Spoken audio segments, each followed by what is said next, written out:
గత జన్మ స్మృతుల్లో కానీ వెళ్తే ఒక స్టేట్మెంట్ని ఎప్పటికీ శాశ్వతం ఒక స్టేట్మెంట్ ఉంటుంది. ఉదాహరణకి ఆ స్టేట్మెంట్ ఎప్పుడైనా ఒక్కసారి మనం తప్పని ప్రూవ్ చేసినా కూడా ఆ స్టేట్మెంట్ని అది ఇంకెప్పటికీ తప్పే అయిపోతుంది. ఉదాహరణకి అందరూ చనిపోతారు అనేది యూనివర్సల్ స్టేట్మెంట్.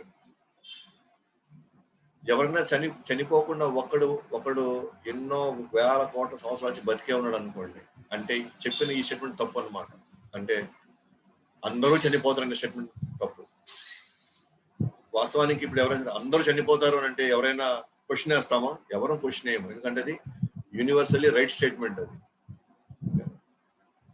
దాన్ని ఎవరు తప్పండి. కానీ పొరపాటున ఎవరైనా ఒకడు బతికాడు అనుకోండి, బతికి కొన్ని వేల సంవత్సరాలు అలాగే జీవించాడు అనుకోండి, అప్పుడు ఇంక ఈ స్టేట్మెంట్ ఏమాత్రం పనికిరాదు. ఇంకా అలాగే కాకులన్నీ నల్లవి అన్నారు అనుకోండి, యూనివర్సల్ స్టేట్మెంట్. అది ఏమాత్రం ఒక తెల్ల కాకి కనిపించినా కూడా అప్పుడు ఈ స్టేట్మెంట్ అంతా తప్పైపోతుంది. అలాగే భగవద్గీత భాగవతం నిరూపిస్తుంది. ఏమని నిరూపిస్తుంది? మనం ఖచ్చితంగా ఇంకో జన్మ ఎత్తుతాము అని నిరూపిస్తుంది. కానీ యాక్చువల్గా బైబుల్ కానీ ఖురాన్ కానీ లోతుల్లోకి వెళ్ళి కానీ మనం కానీ వెళ్తే ఖచ్చితంగా మనం మళ్ళీ వస్తాం. మన రాకపోకడల యందు అనే ఒక పదం వాడతారు వాళ్ళు. రాకపోకడలు అంటే ఎన్నిసార్లు వచ్చినా ఎన్నిసార్లు పోతున్నాం. కానీ దౌర్భాగ్యం ఏంటంటే వాళ్ళు ఏమంటారంటే ఇదే ఆఖరి జన్మ, దీని తర్వాత మనం డైరెక్ట్ గా మనకి భగవంతుడు మనం చేసిన తప్పులు ఉప్పులను బట్టి మనం ఈ లైఫ్ లో ఫైనల్ గా నరకమా స్వర్గానికి వెళ్ళిపోతాం అంతే. మనకి జడ్జిమెంట్ డే రోజు మనకి స్వర్గవా నరకంలోకి వెళ్ళిపోతాము, అంతేగాని మనకి ఇంకో ఛాన్స్ లేదని అంటారు వాళ్ళు. ఇంకో జన్మ లేనే లేదని చెప్పేసి వాళ్ళు బలంగా చెప్తారు అనమాట. కానీ ఇవాళ ఇయన్ స్టీవెన్సన్ కొన్ని వందల కేసులు నిరూపించాడు ఖచ్చితంగా ఇంకో జన్మ ఎత్తుతాము అని. అది భగవద్గీతలో పర్ఫెక్ట్ గా కొన్ని వేల సంవత్సరాల క్రితమే చెప్పేస్తున్నాడు కృష్ణుడు. అది కూడా 2వ అధ్యాయంలోనే చెప్పేస్తున్నాడు. 18 అధ్యాయుల్లో 2వ అధ్యాయం అంటే చాలా చాలా బేసిక్ అన్నమాట, బేసిక్ కాన్సెప్ట్స్ అన్నమాట ఇవి. కానీ మనం అందరం ఇప్పుడు ఉన్న పరిస్థితులు అందరం ఏమంటే ఆత్మ అనే కాన్సెప్ట్ చాలా కష్టమైంది, ఇది చాలా టెక్నికల్ అయింది, ఇది తర్వాత ఎప్పుడో తెలుసుకోవాల్సింది, ఇది తర్వాత ఎప్పుడో మన సాక్షాత్కారం పొందాల్సింది ఇది అని దాన్ని మనం పోస్ట్ పోన్ చేసుకుని మనం దానికి అర్హులం కాదు, మనం దానికి తగులం, మనం దాన్ని అంత ఇదిగా మనం తీసుకొని దాని గురించి మనం ఆలోచించే అంత తెలివితేటలు మనకు లేవు అని మనం ఈ కాన్సెప్ట్స్ మనం పూర్తిగా మనం అవాయిడ్ చేసేస్తాం, మనం వదిలేసుకుంటాం. కానీ యాక్చువల్గా కృష్ణుడు 18 అధ్యాయాల భగవద్గీతలో 2వ అధ్యాయంలో పెట్టేశాడంటే ఇది ఎంత అవసరమో ఈ టాపిక్ అర్థం చేసుకోండి. నేను ఎవరిని అన్న ప్రశ్నకి నాకు పర్ఫెక్ట్ సమాధానం దొరకకపోతే ఖచ్చితంగా నా జీవితం ఎప్పటికీ కూడా ఎంత భౌతికంగా ఆర్థికంగా ఎంత మనం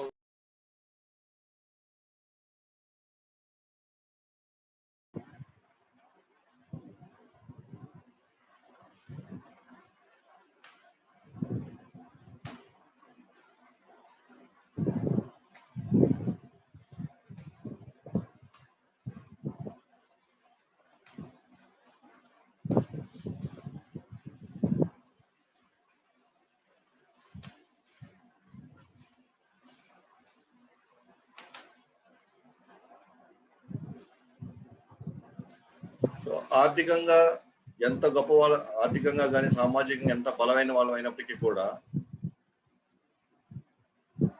నేను ఎవరిని అనే ప్రశ్నకు మనం సమాధానం తీసుకోలేకపోతే మనం ఖచ్చితంగా లాస్ట్కి అత్యంత దయనీయ స్థితిలో మనం చనిపోతాం అన్నమాట.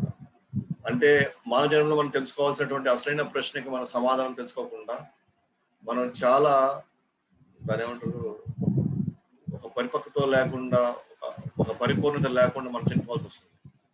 అందుకే భగవంతుడు 18 అధ్యాయాలు చెప్పలేదన్నమాట ఈ విషయాన్ని.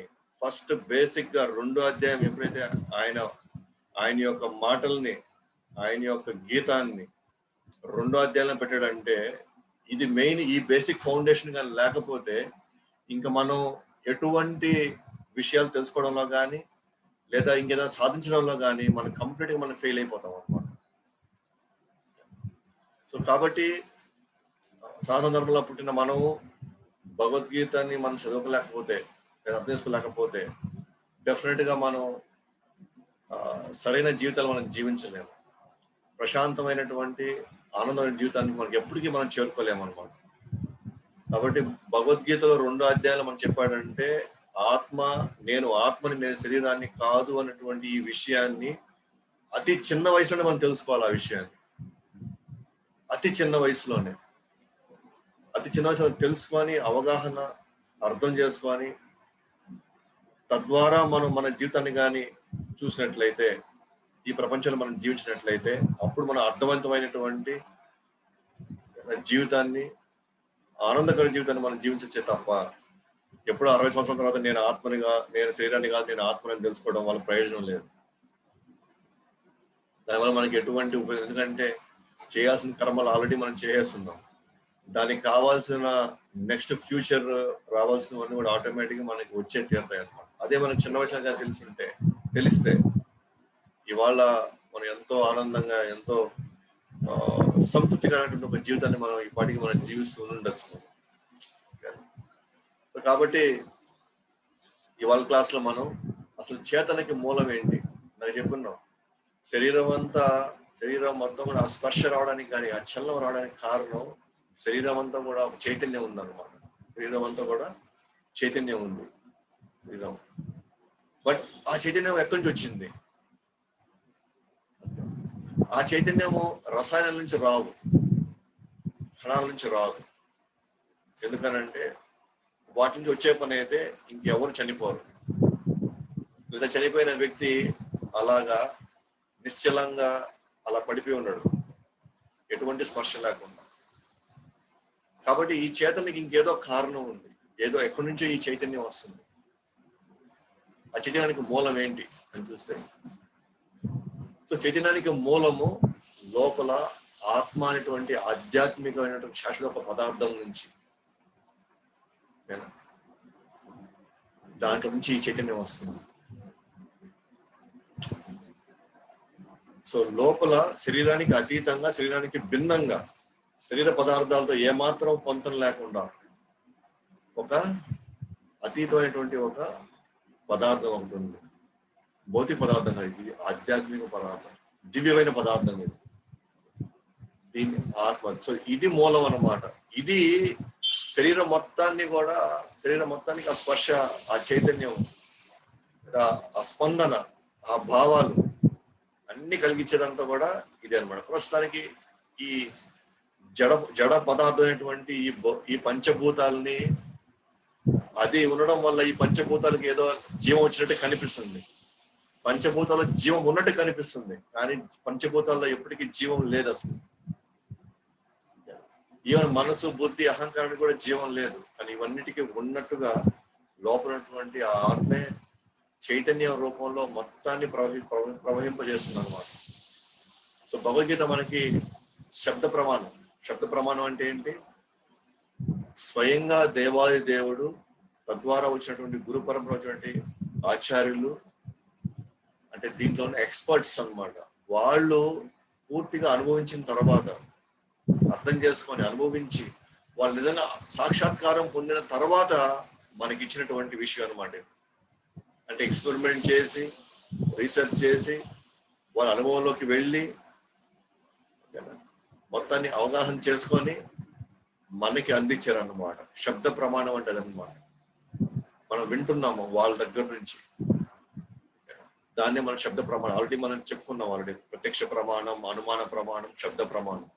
సో ప్రత్యక్ష ప్రమాణం కంటే కూడా, అనుమాన ప్రమాణం కంటే కూడా శబ్ద ప్రమాణం ఓకేనా మనం పూర్తిగా నమ్మదగినటువంటి ఒక ప్రమాణం అన్నమాట, స్టాండర్డ్. సో భగవద్గీత అంటే స్వయంగా భగవంతుడు ఇచ్చినటువంటి గీత. అంటే ఏ లోపాలు లేని పూర్తిగా పరిపూర్ణమైనటువంటి పురుషోత్తముడు ఇచ్చినటువంటి ఈ గీతం.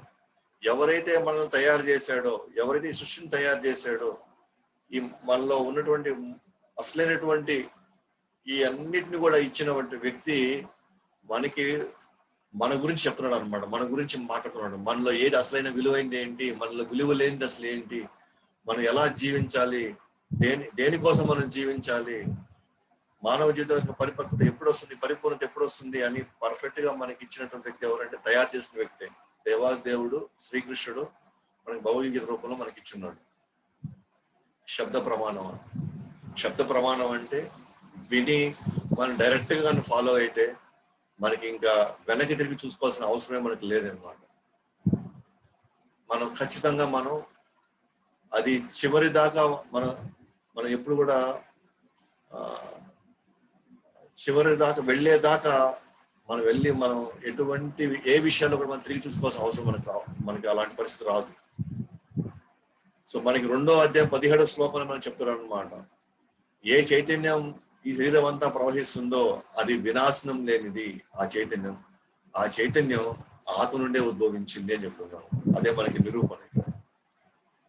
అంటే ఆత్మ ఎక్కడో మన దేహంలో ఉంది, ఒక దగ్గర ఉంది. ఈ పాటలన్నిటిలో ఒక దగ్గర అది కొలువై ఉంది. అయితే అక్కడి నుంచి దాని యొక్క శక్తి ప్రవహిస్తుంది, దాని నుంచి చైతన్యం ప్రవహిస్తుంది హోల్ మొత్తం. అంటే ఎలాగైతే సూర్యుడు అనుకోండి, సూర్యుడు ఎక్కడో ఒక దగ్గర నుంచి ఆయన తన వెలుగును పంపిస్తున్నాడు, కానీ ప్రపంచం మొత్తం ఆ వెలుగు ఉంది. ఆ వెలుగుతోనే మన ఇంట్లో ఉదయం పూట లైట్లు వేసుకోకుండానే అన్ని పనులు చేసుకుంటున్నాం కదా. కానీ ఆ వెలుగు ఎక్కడి నుంచి వచ్చింది అని అంటే సూర్యుడి నుంచి వచ్చింది. బట్ ఆ సూర్యుడు కూడా ఎక్కడో ఒక స్థానంలో ఉన్నాడు. ఆయన ఒక స్థానంలో ఉండి అక్కడి నుంచి ఆయన తన శక్తిని, తన సూర్యరశ్మిని మొత్తం ప్రపంచం మొత్తం అని వ్యాపింపజేస్తున్నాడు. అంటే ఇప్పుడు ఇక్కడ వెలుగు ఉందంటే అర్థం ఏంటి? ఖచ్చితంగా సూర్యుడు ఉన్నాడనే అర్థం. వెలుగు లేదు అంటే అర్థం ఏంటి? సూర్యుడు లేడు అని అర్థం, వెలుగు లేకపోతే. అంతే కదా. అలాగే చైతన్యం ఉంది, ఈ శరీరంలో చలనం ఉంది, స్పందన ఉంది అని అంటే మనకి ఇంక డౌట్ లేదు, ఆత్మ ఉందని అర్థం. ఎందుకంటే ఆ చలనం, ఆ స్పర్శ అన్ని రావడానికి కారణం చైతన్యం. ఆ చైతన్యం ఎప్పుడు ఉంటుంది? ఆత్మ ఉంటేనే ఉంటుంది. ఆత్మ లేకపోతే చైతన్యం ఉండదు. అలాగే వెలుగు ఉంది అంటే మనం కళ్ళు మూసుకొని చెప్పవచ్చు, ఇప్పుడు ఇంకా సూర్యుడు ఉన్నాడని అర్థం. అలాగే ఇతనిలో జీవం ఉంది అంటే దాని అర్థం ఏంటంటే ఇతనిలో ఆత్మ ఉంది అని అర్థం. అది చీమైనా, దోమైనా, ఏనుగైనా సరే కదలుతుంది, స్పందనలు ఉన్నాయి, చలనాలు ఉన్నాయి అని అంటే మాత్రం ఇట్లా ఆత్మ ఉంది. అలాగే చలనం లేదనుకోండి, అక్కడ ఆత్మ లేదని అర్థం. మరి ముండకోపనిషత్తు మూడో స్కందం 1వ అధ్యాయం 9వ శ్లోకంలో ఈ ఆత్మ ఎలా ఈ మొత్తం శరీరాన్ని అది ఆడిస్తుంది అనే దాని మీద చాలా క్లారిఫై చేస్తాను అనమాట. 5 వాయువుల సహాయంతో ఈ శరీరాన్ని నడుపుతుంది అనమాట ఆత్మ. అంటే మనకు తెలుసు కదా, ఈ పంచభూతాల్లో వాయువు కూడా ఈ శరీరంలో ఉంది. మనం గాలి పీల్చుకుంటున్నాము. ప్రతి కణాల మధ్యలో కూడా స్పేస్ ఉంటుంది, అక్కడ కూడా వాయువు ఉంటుంది. మొత్తం శరీరం అంతా కూడా వాయువుతో నిండి ఉంది. ఆ పంచభూతాల్లో వాయువు కూడా ఉంటుంది. అయితే ప్రముఖమైన 5 వాయువులు ఉన్నాయన్నమాట. ఇది మనం యోగాలోకి వెళ్తే, యోగా క్లాస్లోకి వెళ్తే కూడా మనకి వివరిస్తారు. ఏంటి 5 రకాల ప్రాణ, అపాన, వ్యాన, సమాన, ఉదాన. 5 రకాల వాయువులు ఈ బాడీ మొత్తం ప్రవహిస్తుంది. ఈ ఆత్మ ఏం చేస్తుందంటే ఈ 5 వాయువుల సహాయంతో ఓకేనా ఆపరేట్ చేస్తూ మొత్తం శరీరాన్ని ఆడిస్తుంది అనమాట. ఉదాహరణకి ఇప్పుడు మనం ఒక బుల్డోజర్, ఒక క్రేన్ కానీ బుల్డోజర్ కానీ మనం గమనించామనుకోండి, అక్కడ ఒక డ్రైవరు చాలా చిన్న సైజు అతను. ఆ మొత్తం వెహికల్తో పోలిస్తే, వాహనంతో పోలిస్తే క్రేన్ మనం చూస్తూ ఉంటాం. ఆ బాడీ, ఆ వాహనం యొక్క స్థితిగతులు మనం గమనిస్తే పెద్ద బాడీ అది. అలాగే అది పైకి ఇట్లా ఎత్తి అన్ని లోడుతూ పెద్ద పెద్ద వస్తువుల్ని పైకి అందిస్తూ వెళ్తుంది. కానీ లోపల ఆ డ్రైవర్ మాత్రం చాలా చిన్న వ్యక్తి అతను ఆ వాహనంలో.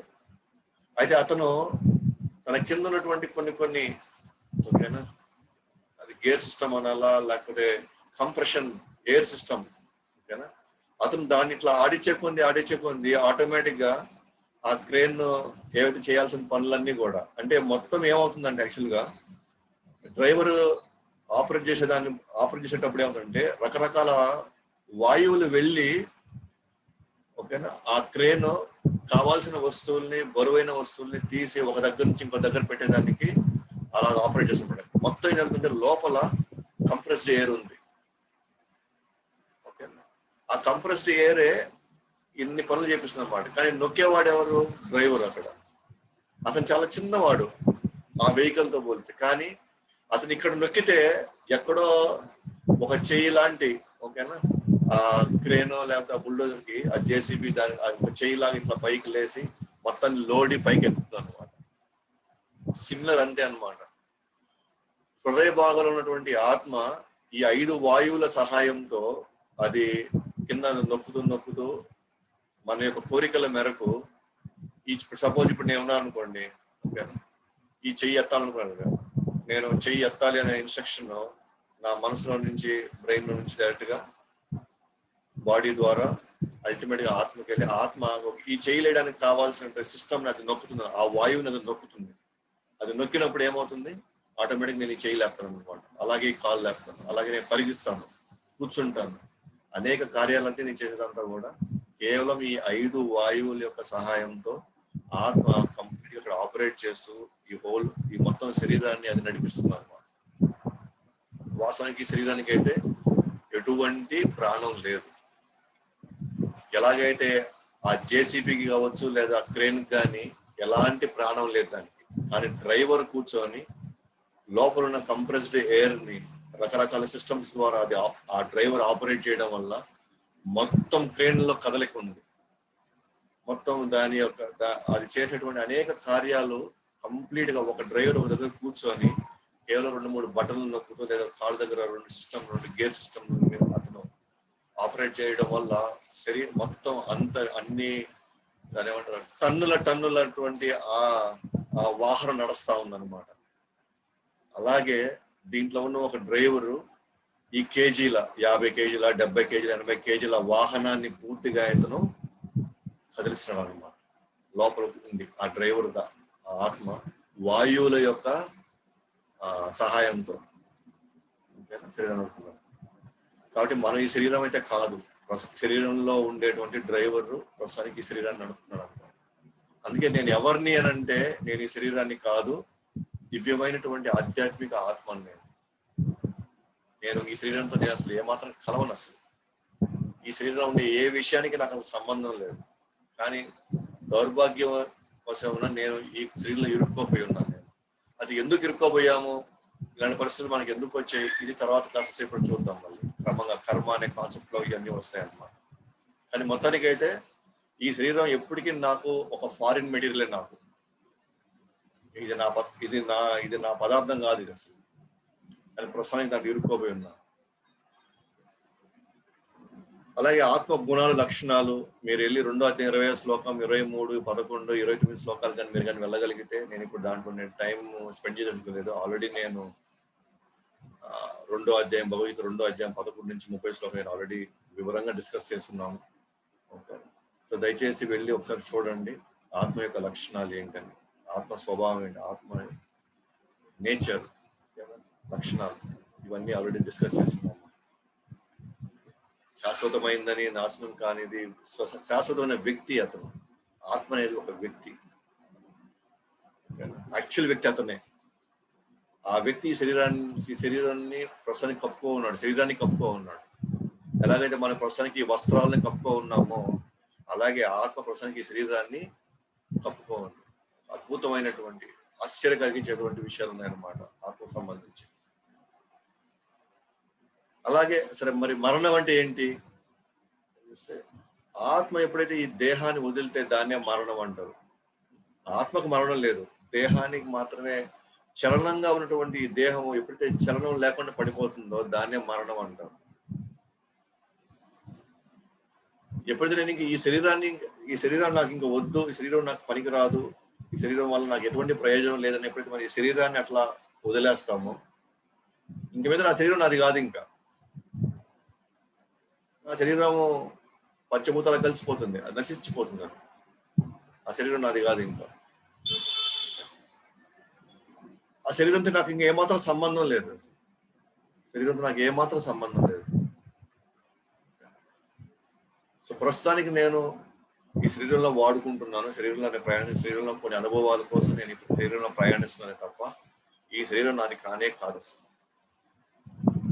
కానీ దౌర్భాగ్యం ఏంటంటే, ఈ శరీరం నాది కాని శరీరం గురించి కొన్ని వేల కోట్లు ఖర్చు పెడుతున్నాము. అది కాపాడుకోవాలని ఎంతో ప్రయత్నిస్తున్నాం. దాన్ని ఇంకా మెరుగుపరచాలని, మనం ఇంకా యవ్వనంలోనే ఉండాలని చెప్పేసి ఎన్నో రకాల మనం పూస్తానే ఉన్నాం అనమాట. లక్షలు లక్షలు ఖర్చు పెడుతున్నాం. కానీ యాక్చువల్గా ఇది నాది కానే కాదు ఈ శరీరం. ఉదాహరణకి సింపుల్ గా ఒక వ్యక్తి కారుని దిగి వేరే కారు ఎక్కడం లాంటిది ఇది. సింపుల్ గా ఈ కారు ఎక్కాడు, అది పని చేయలేదు, కారు పని చేయలేదు, ఆ కారు వదిలేసాడు, ఇంకో కారు ఎక్కుతున్నాడు అంతే. ఈ కారు ఆయన శరీరం కానే కాదు, ఆ కారు ఆ శరీరం ఆయన శరీరం కాదు. ప్రస్తుతానికి తను కొన్ని ప్రయోజనాల కోసం దాన్ని వాడుకుంటున్నాడు అంతే. అలాగే నేను కొన్ని కోరికలు తీర్చుకోవడం కోసం ఈ శరీరాన్ని వాడుకుంటున్నాను. ఇది ఇంకా నా కోరికలు తీర్చినప్పుడు, ఇది నాకు ఉపయోగపడినప్పుడు అల్టిమేట్గా ఈ శరీరాన్ని వదిలేసిన ఇంకో శరీరానికి వెళ్ళిపోతాను. అలాగే ఎప్పుడైతే ఈ కారు నాకు డీజిల్ అయిపోయో, పెట్రోల్ అయిపోయో, లేకపోతే ఇంకేదో చెడిపోతే, ఇంకా నాకు ఉపయోగపడింది ఈ కారు గురించి నేను ఇంకా దాంట్లో ఎందుకు నేను కూర్చోవాలి ఇంకా నేను. కాబట్టి నేను దిగేసి ఇంకేదైతే మంచి కారు, ఇంకేదైతే ఇంకా నా కోరికను లేదా నేను అనుకున్న గమ్యం చేరుకోవడానికి ఏ కారు అవసరమో ఆ కారు నేను ఎక్కేసి వెళ్ళిపోతాను. అలాగే నాకు ఎన్నో వేల సంవత్సరాల నుంచి నేను తీర్చుకోవాల్సిన కోరికలు ఎన్నో ఉన్నాయన్నమాట.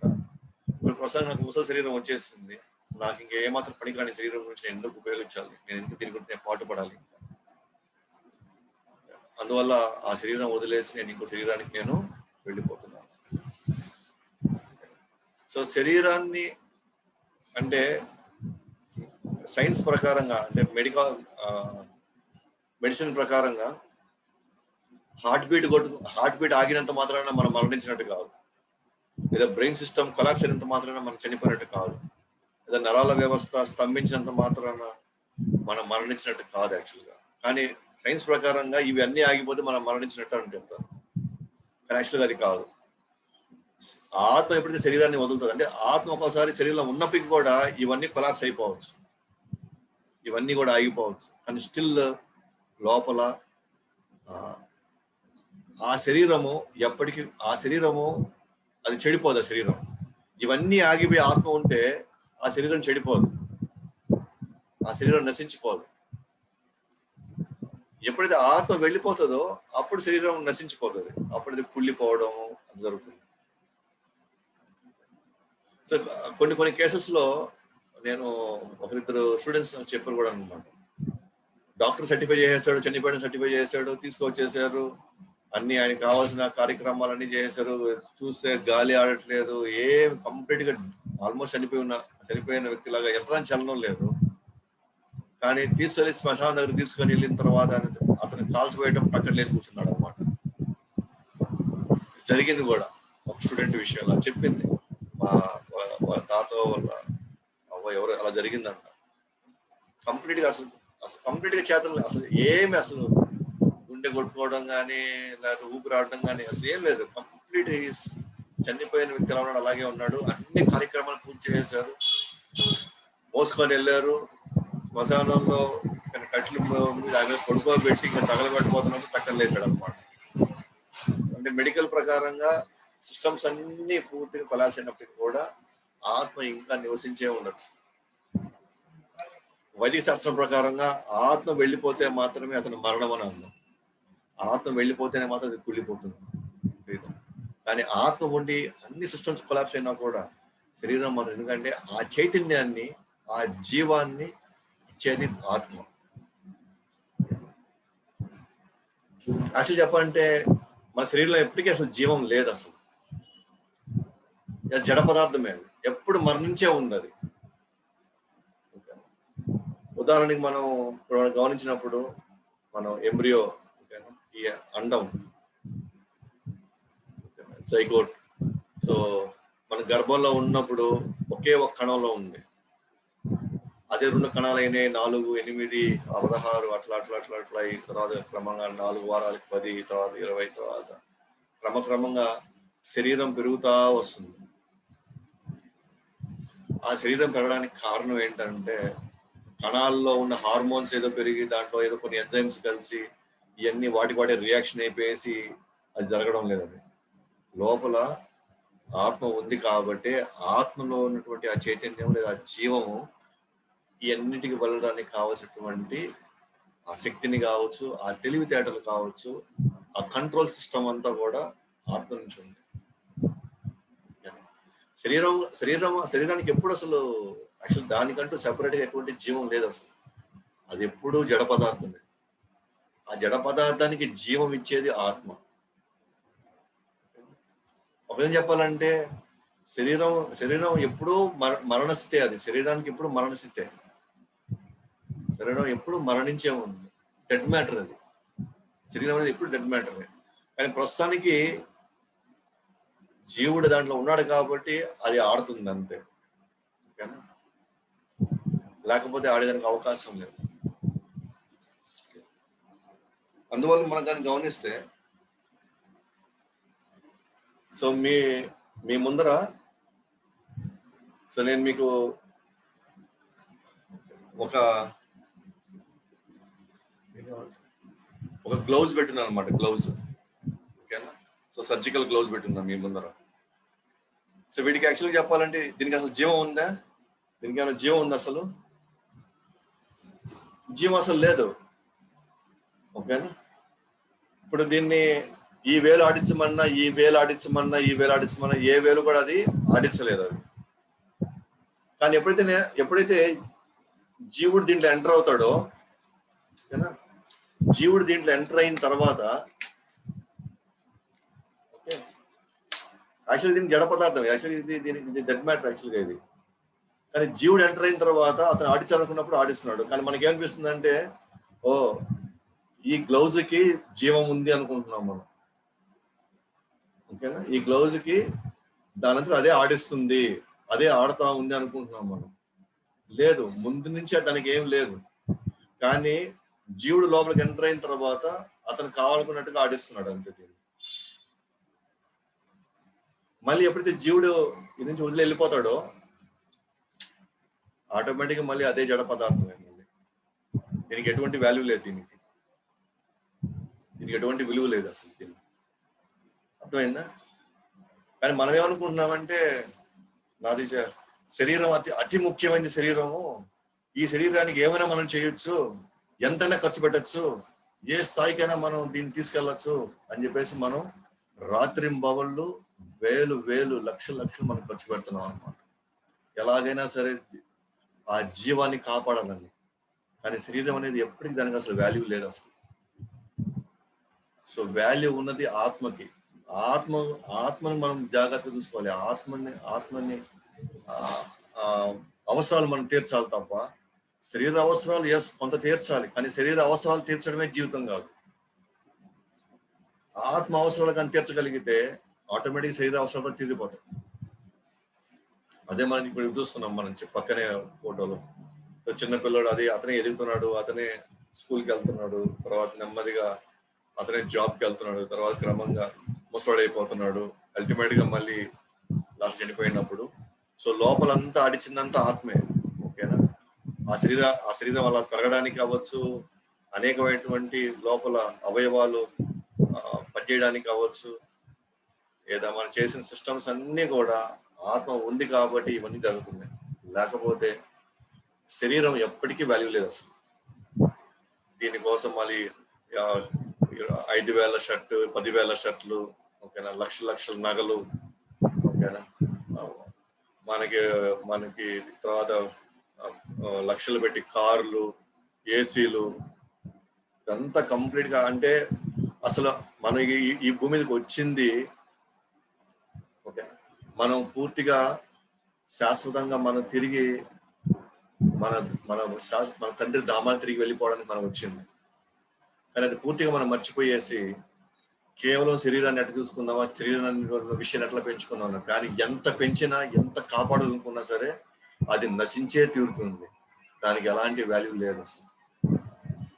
కానీ ఈ ఆధునిక శాస్త్రము, ఇప్పుడున్నటువంటి విద్యావేత్తలు అవ్వచ్చు, వాళ్ళందరూ కూడా కేవలం శరీరాన్ని కాపాడుకోవడమే, ఆత్మగౌరవాన్ని కాపాడుకోవడమే, వాల్యూ పెంచుకోవడం, ఇదే జీవితం అన్నట్టుగా మన మీద బ్రెయిన్ వాష్ చేశారు మనం. సో ఆడించేదంతా కూడా శాశ్వతమైనటువంటి నేను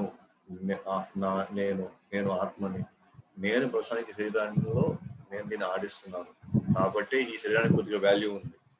నేను ఈ శరీరం నుంచి వెళ్ళిపోతే ఈ శరీరానికి ఎటువంటి వాల్యూ లేదు, పైగా అసలు ఈ శరీరమే నాది కాదు, ప్రస్తుతానికి నాకు ఇవ్వబడింది అంతే.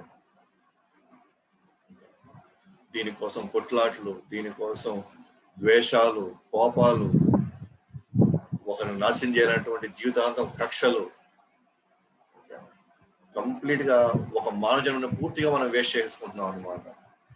ఏ ప్రయోజనం లేకుండా, ఎటువంటి దేనికి అది ఒక దాని ఏమంటారు, ఎటువంటి లాభం పొందకుండానే మనం చచ్చిపోతున్నాం. సో ఆత్మ వల్లనే శరీరానికి విలువ వస్తుంది.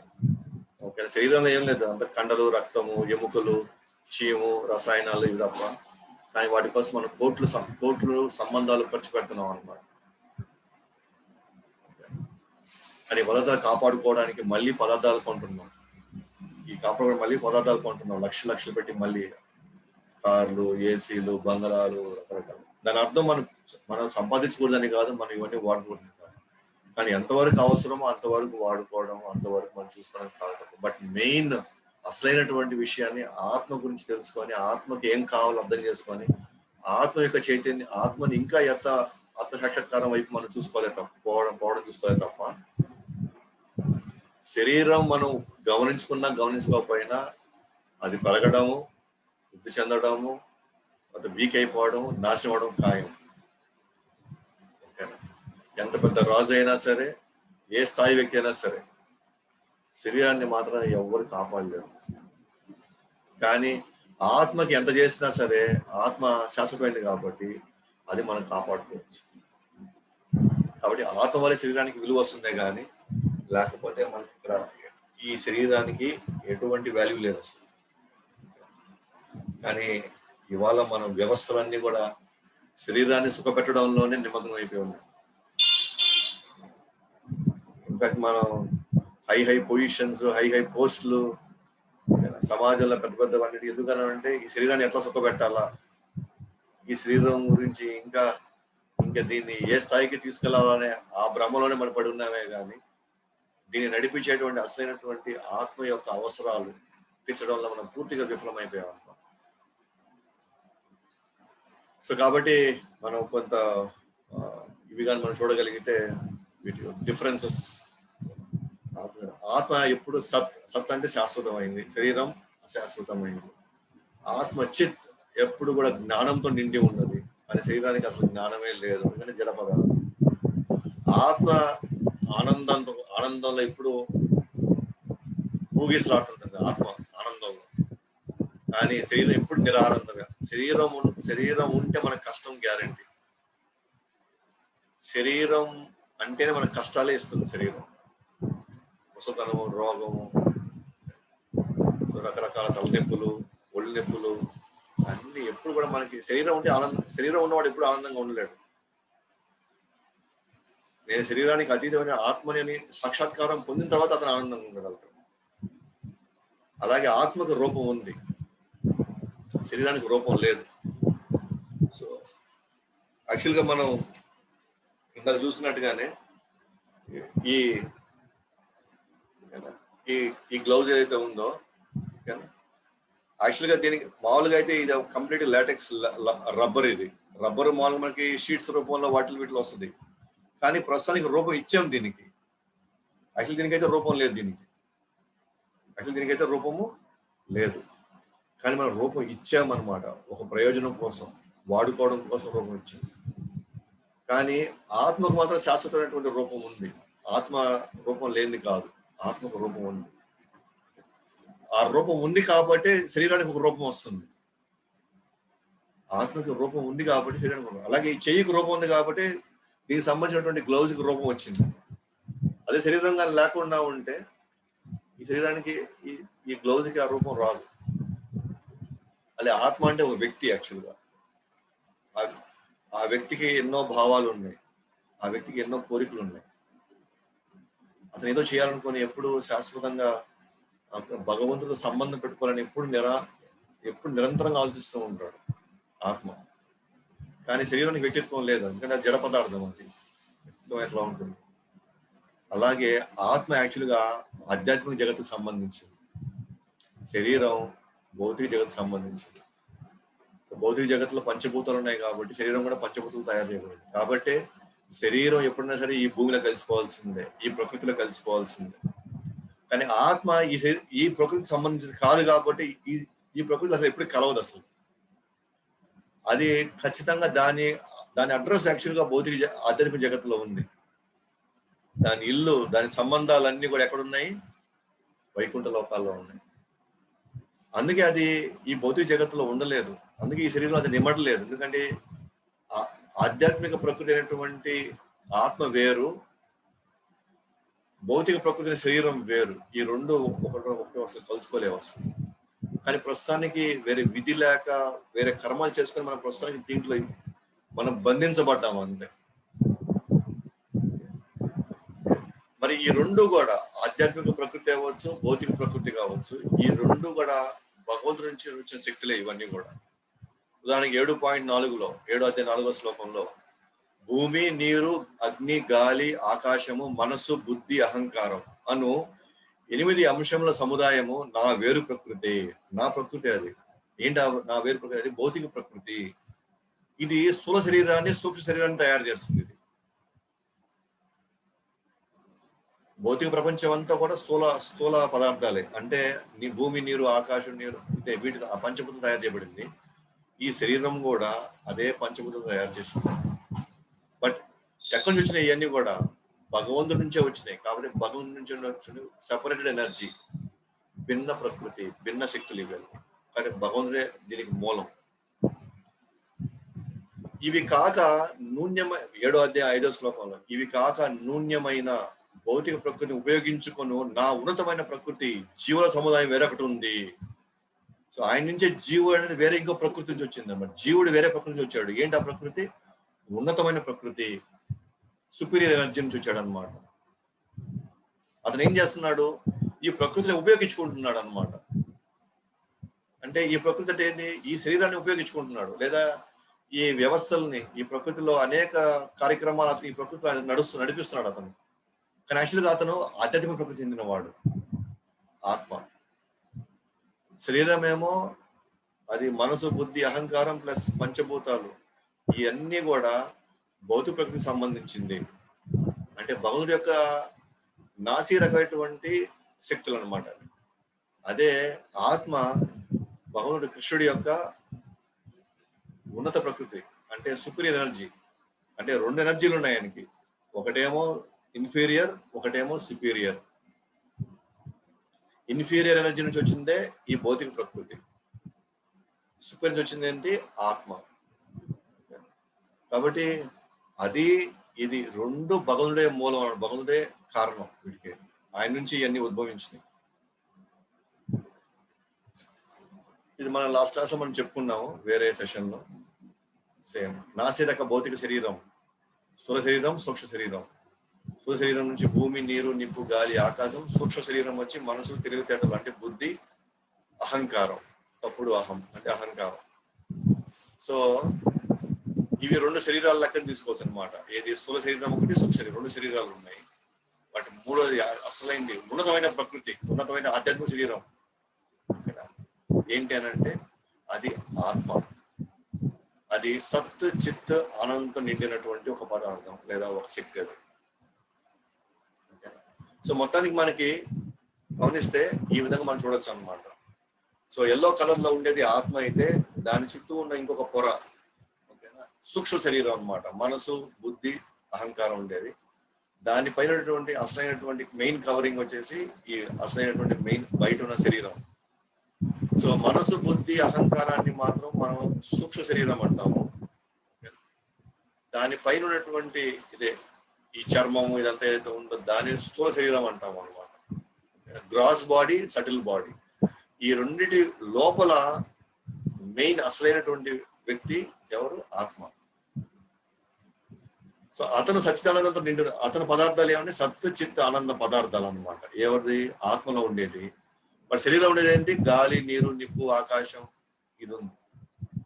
ఈ 2 వేరు వేరు ప్రకృతులు, ఇవి ఒకటిగా కలవు అనమాట. ఇవి కానీ ప్రస్తుతానికి దాంట్లో ఇరుక్కువ ఉన్నాయి. అది తర్వాత చూస్తాం. చెప్పాను కదా ఎందుకు తెలుసున్నాయి, ఎందుకు దాంట్లో ఇరుక్కోవాల్సి వచ్చింది మనము. సింపుల్ అని మనం ఒక ఎగ్జాంపుల్ చెప్పాలంటే, పైన వేసుకున్న కోటు స్థూల శరీరం మనకు కనబడుతుంది. అలాగే శరీరం మనకి ఎలా కనబడుతుందో పై కోటు మనకు కనిపిస్తుంది. ఇది స్థూల శరీరం అంటే మనకి ప్రత్యక్షంగా మనకు కనిపిస్తుంది. నెక్స్ట్ ఇది అన్నమాట, భూమి, నీరు, నిప్పు, గాలి, ఆకాశం, ఇది పంచభూతం చేసినటువంటి మనకు కనిపించే శరీరం. ఇంకో శరీరం లోపల ఇంకో కోట్ వేసుకుంటాం మనం. సూట్ వేసుకునే ముందర ఇంకో కోట్ ఉంటుంది. ఇది పైన కోట్ లోపల ఉంది, కానీ మనకు కనిపించదు, బట్ లోపల ఉంది. ఎలాగైతే శరీరం కనిపిస్తుంది కానీ లోపల ఉన్న మనసు, బుద్ధి, అహంకారం మనకు కనిపించదు, కానీ అవి ఉన్నాయి, మనం తెలుసుకోవచ్చు అవి ఉన్నాయని. బుద్ధి ఉంది అని మనకు తెలుసు, మనసు ఉందని తెలుసు, అహంకారం ఉందని మనకు తెలుసు, కానీ ఈ భౌతిక కళ్ళకి అది కనిపించదు. బట్ లోపల సూక్ష్మంగా ఇంకో శరీరం, అదే ఇది లోవర్ కోట్ అన్నమాట. లోపల ఇంకో కోట్ వేసుకొని బయట ఉన్న కోట్ కప్పేస్తుంది ఈ కోట్ని. అలాగే బయట ఉన్న శరీరము స్థూల శరీరము లోపల సూక్ష్మ శరీరాన్ని కప్పేస్తుంది, కాబట్టి మనకు కనిపిస్తుంది. అండ్ మూడోది వచ్చేసి అసలైన వ్యక్తి ఎవరు? ఆ వ్యక్తి ఎవరైతే ఈ లోవర్ కోట్ పై కోట్ వేసుకో ఉన్నాడు. సో లోవర్ కోట్ కి హై కోట్ పైన ఉన్నటువంటి ఇంకొక కోట్కి, ఈ రెండింటికి యాక్చువల్గా జడ పదార్థమే అది. ఆ జడ పదార్థానికి ఒక షేప్ ఇచ్చున్నాడు. అంటే రెట్టెలు ఈ సైజులో ఉండాలా, ఇంత లావులో ఉండాలి, ఇంత పరిమాణంలో ఉండాలని చెప్పేసి ఆల్రెడీ ఒక షేప్ వచ్చింది. ఎలా వచ్చింది ఆ షేప్ అంటే, లోపలున్న ఆత్మకి ఆ షేప్ ఉంది కాబట్టి ప్రస్తుతం పైన ఆ షేప్ వచ్చింది. లేకపోతే పంచభూతాలకి, సూక్ష్మ శరీరానికి అసలు యాక్చువల్గా చెప్పాలంటే వాడికి ఎలాంటి షేప్ లేదు. షేప్ ఇవ్వబడింది, రూపం ఇవ్వబడింది. ఎందుకంటే ఆ వ్యక్తి దాన్ని వాడుతున్నాడు, ప్రస్తుతానికి దాన్ని వేసుకో ఉన్నాడు. అలాగే మనం కూడా ఈ శరీరాన్ని వేసుకొని ఉన్నాం, ప్రస్తుతానికి వీటిని వాడుకుంటున్నాం. ఓకే, అదే 3:42 శ్లోకంలో ఆత్మ అత్యంత శక్తివంతమైంది. ఓకే, దానికి తన శక్తితో అన్నిటినీ కంట్రోల్ చేయగలుగుతుంది. ఇంద్రియాలను కంట్రోల్ చేయగలుగుతుంది, మనసుని కంట్రోల్ చేయగలుగుతుంది, బుద్ధిని కూడా కంట్రోల్ చేయగలుగుతుంది. అంటే అంత శక్తివంతమైంది అన్నమాట. ప్రకృతిని కూడా కంట్రోల్ చేయగలుగుతుంది ఆత్మ. అందుకే ఇక్కడ 3:42 శ్లోకంలో ఇంద్రియాని పరాణ్యాహుర్ ఇంద్రియేభ్య పరం మనః మనసస్తు పరా బుద్ధి యో బుద్ధే పరస్తు సహా. ఏమన్నాడు? జడ పదార్థం కన్నను ఇంద్రియాలు మెరుగు.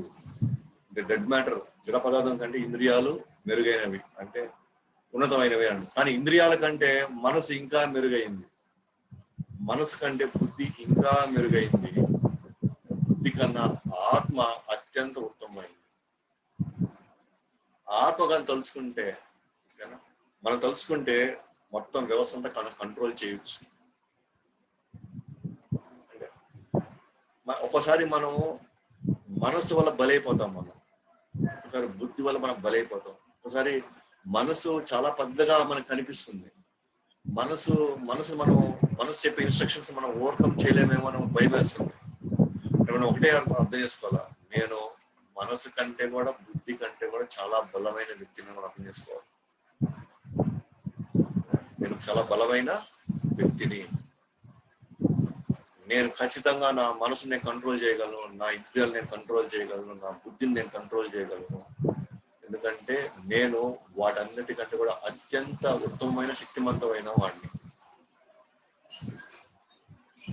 సో యాక్చువల్గా అవకాశం ఉంది, కానీ ప్రస్తుతానికి మనకి వాటి ఫోర్స్ని మనం తట్టుకోలేకపోతున్నాం కాబట్టి మనం వీటిలోకి వెళ్ళిపోతాం. అందుకే ఆధ్యాత్మిక సాధన అంటే ఆత్మకి బలం చేకూర్చి మిగతా వాటి బలాన్ని తగ్గించడమే ఆధ్యాత్మిక సాధన. ఆధ్యాత్మిక సాధన అంటే అసలైనటువంటి మన శక్తిని మనం గుర్తించి, ఏదైతే ఇంతకాలం మనల్ని ఇబ్బంది పెట్టిన మన మనసు, బుద్ధి, అహంకారం ఏదైతే ఉందో వాటిని పూర్తిగా కంట్రోల్లో తెచ్చుకోవడమే ఆధ్యాత్మిక సాధన. మనం ఏదో కొన్ని మోటివేషనల్ క్లాసులు, కొన్ని మోటివేషనల్ స్పీకర్స్ మాడినేసి ఏదో 2 రోజులు మనం టెంప్ట్ అయిపోయేసి మనం చాలా గొప్ప అన్నట్టుగా ఫీల్ అయితే అది 2 రోజులు అన్నమాట మళ్ళీ తగ్గిపోతాం మనం. ఆ మాటలు 2 రోజులు మనకు రెచ్చగొడతాయి. అంటే ఆ తర్వాత మన అహంకారం రెచ్చగొట్టింది 2 రోజులైన తర్వాత మళ్ళీ అది దిగజారిపోతుంది.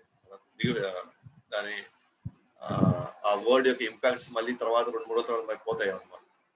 కానీ యాక్చువల్ నాలెడ్జ్ అంటే ఏంటంటే నువ్వు ఆత్మవి, నువ్వు చాలా అతీతమైన శక్తి నీ దగ్గర ఉంది, వీటన్నిటిని యాక్చువల్ కంట్రోల్ శక్తి నీ దగ్గర ఉంది. అందుకే కృష్ణ మనకు అది మెన్షన్ చేస్తున్నాడు అనమాట. నువ్వు ఎలాంటి వాడు, నీ స్థాయి అంటే నువ్వు గుర్తుపెట్టుకో. నువ్వు ఎందుకు వాటి వశంలో పడి, వాటి ఆకర్షణలో పడి ఎందుకు నీ జీవితాన్ని నాశనం చేసుకుంటున్నావు? నువ్వు వాటిని కంట్రోల్ చేయాలి తప్ప అవి నిన్ను కంట్రోల్ చేయకూడదు. కాబట్టి నేను నీకు ఒక సాధన మార్గం ఇస్తున్నాను. ఈ విధంగా నువ్వు నీ జీవితాన్ని మలుచుకో, ఈ విధంగా ఈ జీవితాన్ని నువ్వు తయారు చేసుకో.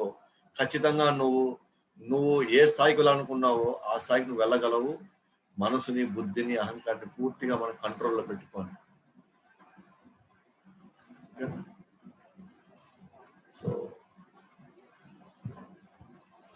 సో ఆ విధంగా